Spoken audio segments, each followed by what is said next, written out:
22 de mayo de 2025, estamos de vuelta en directo a América de France 24. Soy Valentina Torres Sánchez, los invito a revisar los hechos que son noticia en este jueves.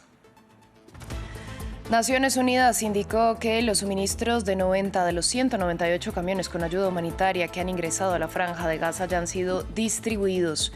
Esto al tiempo que el ejército israelí emitió nuevas órdenes de evacuación en 14 localidades del norte del enclave. Israel condenó como antisemita el asesinato a tiros contra 2 empleados de la embajada israelí en Washington. La Unión Europea, Italia, Francia y España aseguraron que nada justifica el ataque. El presunto responsable coreó consignas a favor de la causa palestina antes de disparar y aceptó la autoría. La Cámara de Representantes de Estados Unidos aprobó el proyecto presupuestario del presidente Donald Trump. El megapaquete aún debe pasar por el Senado, que, de entregar el aval, permitiría nuevas exoneraciones fiscales y recorte del gasto público. Trump calificó la aprobación como una importante legislación jamás firmada.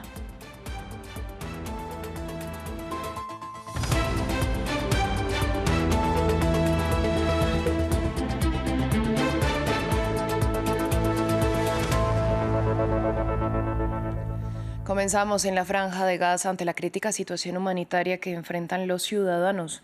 Este jueves, Naciones Unidas informó que 198 camiones han podido ingresar al territorio a través del paso de Kerem Shalom y que los suministros de 90 vehículos ya fueron entregados a organizaciones para que sean distribuidos a la población.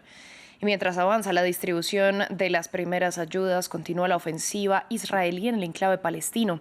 El ejército emitió nuevas órdenes de evacuación en 14 localidades del norte de la Franja.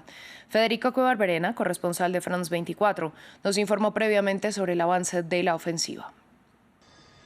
Sí, así es una nueva orden de desplazamiento forzado para las áreas de Jabalia, Beilagia y barrios aledaños, un sector que anoche ya había estado sujeto a estas órdenes de expulsión después de que desde el norte de Gaza fueran lanzados hacia Israel 3 proyectiles sin generar consecuencias, pero esta nueva orden de expulsión emitida por el ejército añade también la ampliación de su invasión terrestre. En esta área también las fuerzas israelíes vienen asediando en los últimos días los últimos hospitales en activo que quedan en el norte de Gaza, el indonesio en Beilagia y el Al-Auda en Jabalia. Desde este último hospital denunciaron hoy que las fuerzas israelíes dispararon con fuego de artillería desde uno de sus tanques hacia el edificio del hospital, causando un incendio en un depósito de medicinas que debió ser apagado por los propios empleados del hospital, mientras que los médicos indican que los tanques están ubicados en las afueras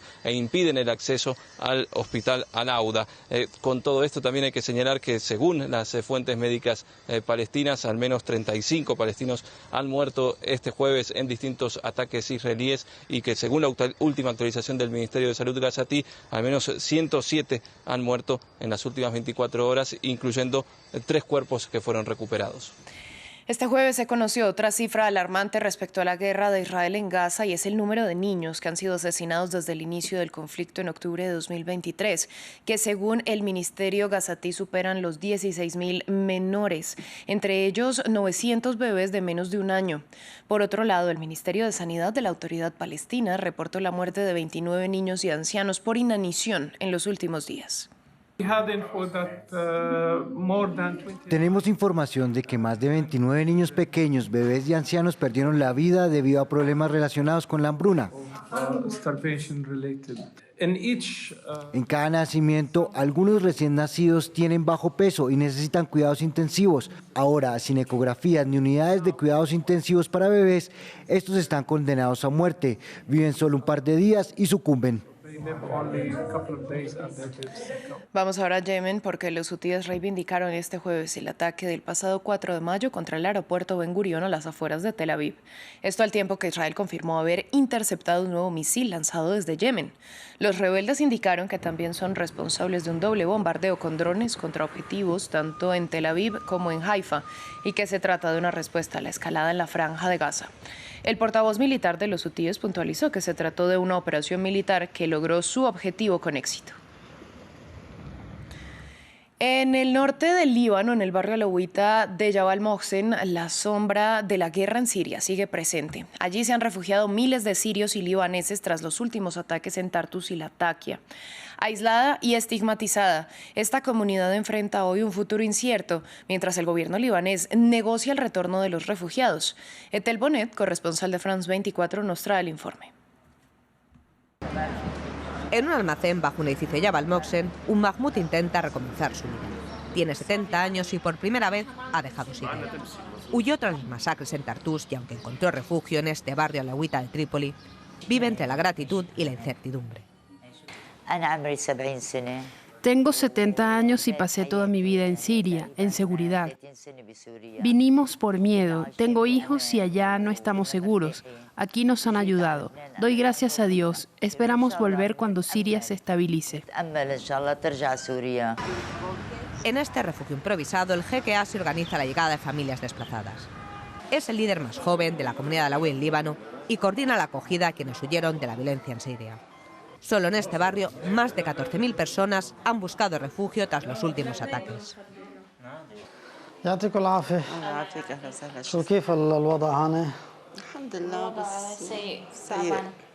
Con recursos limitados, el jeque ofrece apoyo básico y contención emocional a quienes lo han perdido todo.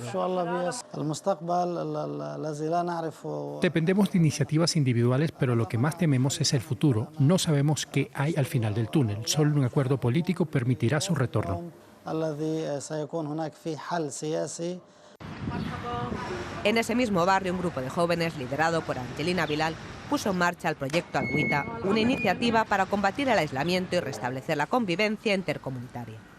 Con reuniones semanales, actividades y espacios de conversación, buscan reconstruir los lazos rotos por el conflicto. Después de las masacres, los secuestros y los desplazamientos, sentimos que debíamos hacer algo para promover el diálogo entre los alauitas y el resto de comunidades. Para los alauitas de Jabal Mohsen, el exilio no termina en la frontera. Viven marcados por el pasado y olvidados en el presente, atrapados entre dos países que lo rechazan. Mientras se negocia el retorno de los refugiados, la comunidad sigue esperando, sin garantías ni un horizonte claro. Continuamos con las reacciones al asesinato de 2 empleados de la embajada israelí en Washington. Israel calificó los hechos como una incitación antisemita tóxica contra Israel y los judíos en todo el mundo. A su vez, numerosas naciones condenaron el ataque a tiros y aseguraron que nada justifica el antisemitismo. De otra parte, se conoció que el presunto responsable, que continúa detenido, coreó consignas a favor de la causa palestina y aceptó su responsabilidad en los hechos. Ampliamos a continuación.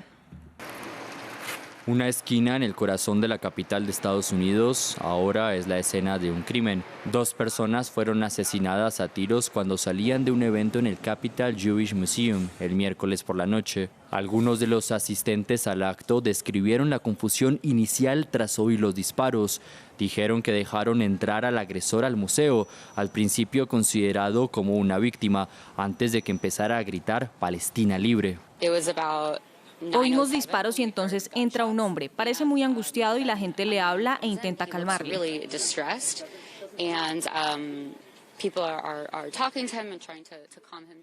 Cuando los policías entraron, él dijo: "Yo hice esto". Dijo: "Señor, estoy desarmado". Levantó las manos, sacó el kifir rojo de su bolsillo y empezó a gritar: "Palestina libre", y que solo hay una solución: la intifada, la revolución.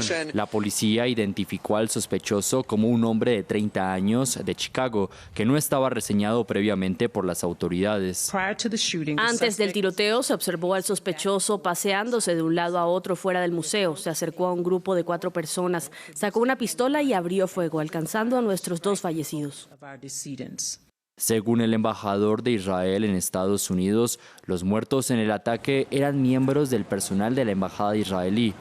Una joven pareja a punto de comprometerse, identificada como Yaron Lishinsky y Sarah Milgrim. En una publicación en su plataforma Truth Social, el presidente estadounidense Donald Trump ofreció sus condolencias a las familias de las víctimas y dijo que el ataque estaba basado en el antisemitismo.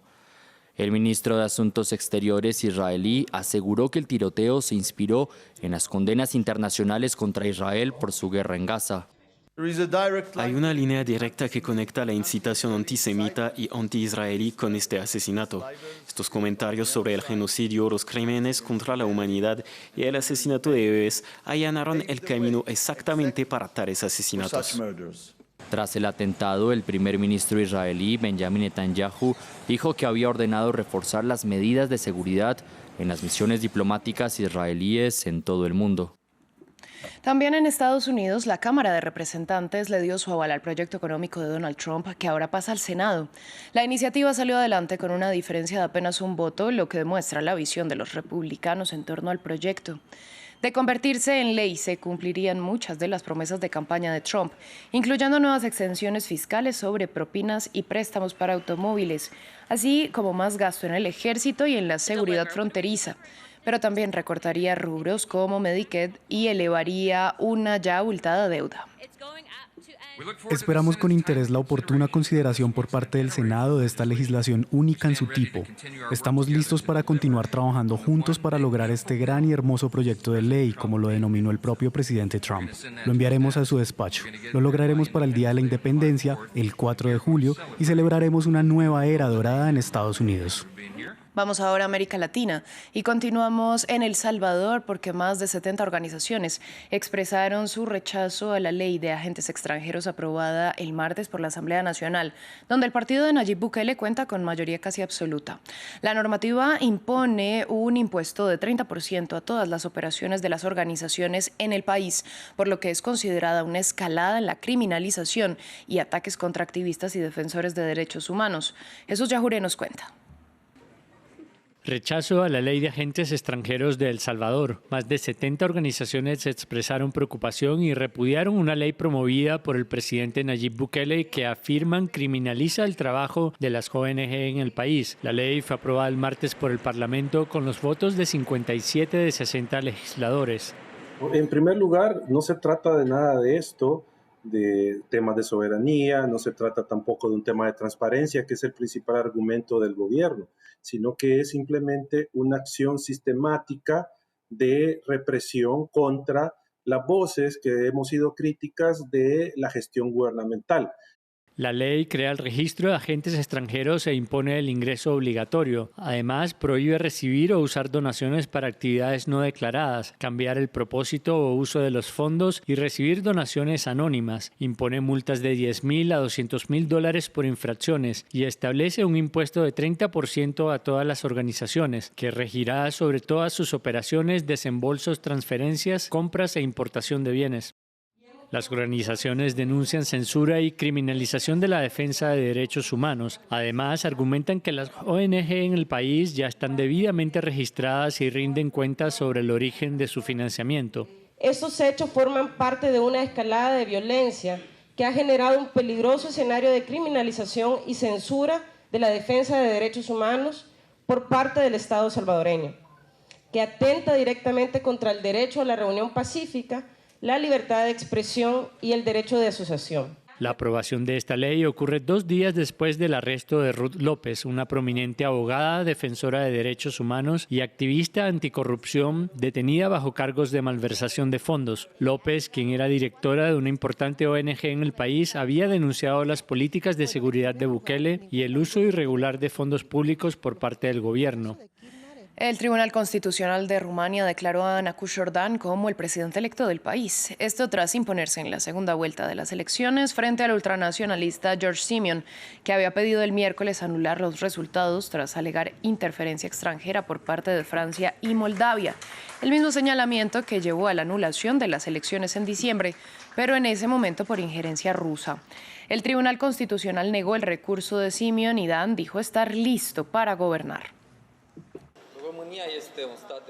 Rumania es un Estado democrático. Hay partidos políticos que buscan el escándalo. Creo que poco a poco la gente irá comprendiendo qué es una cosa y qué es otra. Rumania es una democracia, tiene un presidente electo y de ahora en adelante cada partido dirigirá sus campañas políticas como le parezca. Si en este tipo de campañas hay violencia, ya sea física o verbal, las instituciones estatales cumplirán con su deber. Así llegamos al final de este informativo. A ustedes les agradecemos su sintonía y les recordamos que pueden ampliar todo nuestro contenido en la web france24.com. Quédense con nosotros que volvemos en unos momentos con más noticias.